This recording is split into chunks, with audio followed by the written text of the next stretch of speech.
Hello, Merry Christmas and welcome to Lynchburg Live. I'm your host, Lynette. For years, one of the local Christmas attractions in our area have been the Christmas decorations at the Elks Home in Bedford. In fact, Bedford is known as the Christmas capital of Virginia because of the decorations at the Elks Home. People come from just about everywhere to see the beautiful assortment of lights and tastefully done Christmas scenes on the lawn.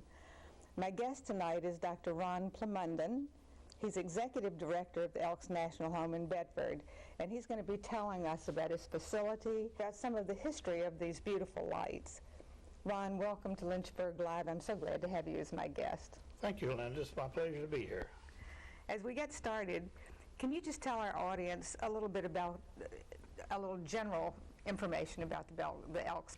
Well, the Elks Home is quite old. Maybe you haven't noticed, but it started in 1898 at a convention in New Orleans. It was thought at that time that the aged and needy Elks would need a place to live.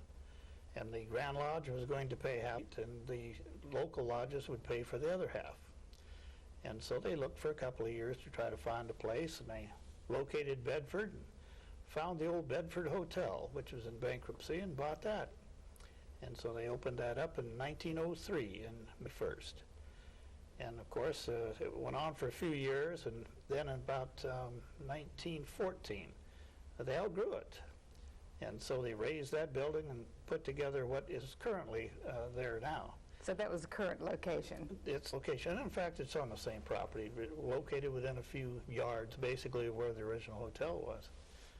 But when they started, they laid the cornerstone in 1915, and they dedicated that in 1916, so that's when the home that we currently have started.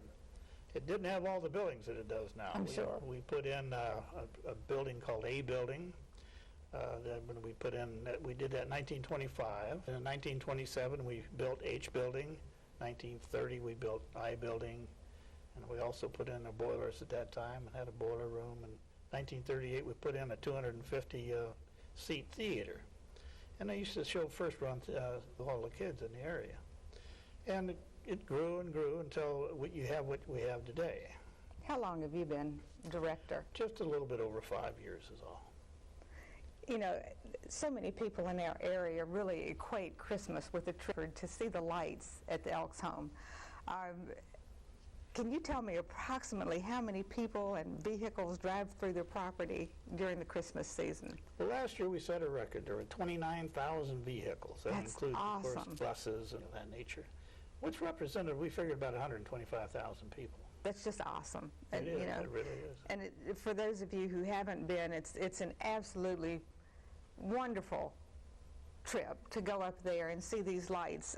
We're going to show later as we go along.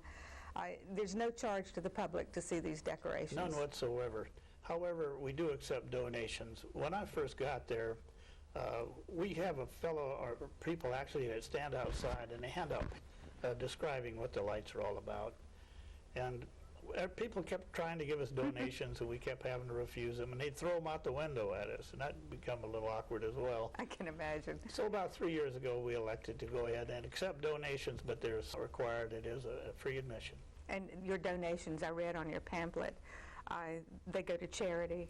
They go to charity. The first group went to children in the area, and now they go to any local charity or other groups that donate to worthy causes.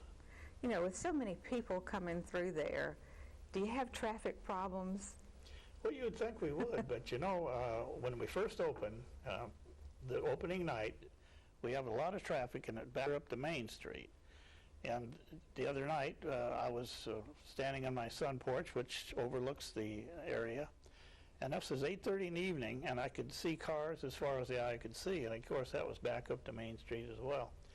But they go through at a regular clip, not really fast, but just on a steady pace, and they're very, very polite to each other. It's unbelievable. I've never heard one horn honk in 5 years. And when it gets that long, of course, the police are in the area, and if there's necessity for it, they would help out. But so far, there really hasn't been a necessity. But you open up every day at 5:30, is that correct? That's correct, 5:30 to 10.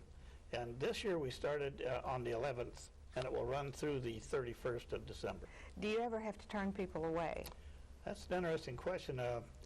The answer really is no. I'll tell you a story. When we have people lined up after 10 o'clock, we allow them all to come through, even if it takes an extra half an hour. But one time, the lights out, and just as soon as they were out, we had a car come through from North Carolina. Oh. And they were visiting, and they weren't going to have a chance to visit again. They were on their way home. So our security personnel turned all the lights back on for them again, just for that one car to go through I think that's and wonderful. catch the magic. And, you know, there's an actual lighting ceremony, which I'm going to ask you to tell us about. But you were kind enough this year to invite me and my husband. And we enjoyed it so much. And I was telling you earlier, so I'll tell our audience, there were two really magical moments that I felt while we were there. And one was when the lights suddenly sprang to life out on the lawn, and the other one was when we were standing in your sunroom. And it was so warm and cozy, and there was trees, and there was that smell of apple cinnamon in the air. And we were standing up on the second floor looking down at the people as they were starting to drive through. And it just seemed like a magical moment to me. People had their lights turned off, and, you know, I just thought it was really special, and I appreciate the invitation. So tell me about the lighting ceremony. Well, the lighting ceremony actually started in 1972.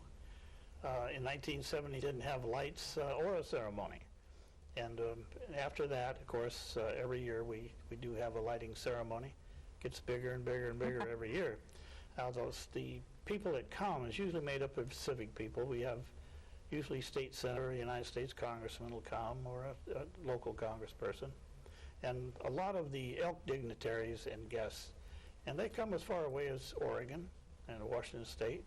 We've had them from Minnesota, Utah, Arizona. There's quite a gathering. Yeah, I was really impressed with, you know, some of the people who had gotten here through some bad weather. Oh, yeah. And I, you know, was pleased that they had gotten here. You brought some pictures. And Phil, if you'll put the pictures up, so I'm going to get Ron to tell us what they are. The angel. Oh, this is the angel. This has just been refurbished about 5 years ago. The face on that angel is one of our residents. She was the director of nursing for 38 years, and now she lives there. And the person that painted that is Barry Schubert, who is our security guy, and he paints most all of our scenery around.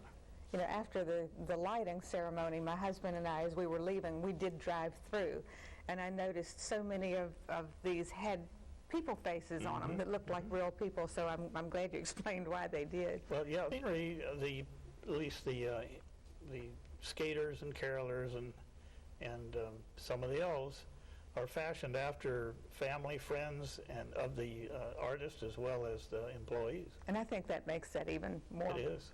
Right, Phil, we'll see the next one, please. And this is some of the carolers here. Again, some of these are fashioned, not all of them, but some of them are fashioned after employees. Now, this is one of the animated ones? This particular one to be, this is the one that's on the right of the home as you walk or drive through. And the figure on the left is animated, the rest of them are not. And is this one of the older ones? This is. This is one of the ones that was actually purchased or was given to us by a company. And that would have been several years ago. We haven't had anything given to us now in a number of years, with the exception of a few Christmas trees. And I might point out that Walmart gave us 4 14 Christmas trees. Goodness. And, of course, they fit nicely inside that huge home of ours. Yes, they do. All right, Phil, next. And, of course, this is a picture of the main entrance of the home. And you can see some of the decorations there. The large elk in the center appears to be pulling Santa. The decorations are so spectacular, I think, even in black and white. It's Yes, a beautiful they are. picture. Absolutely. All right, Phil? And again, that's the front entrance to the home.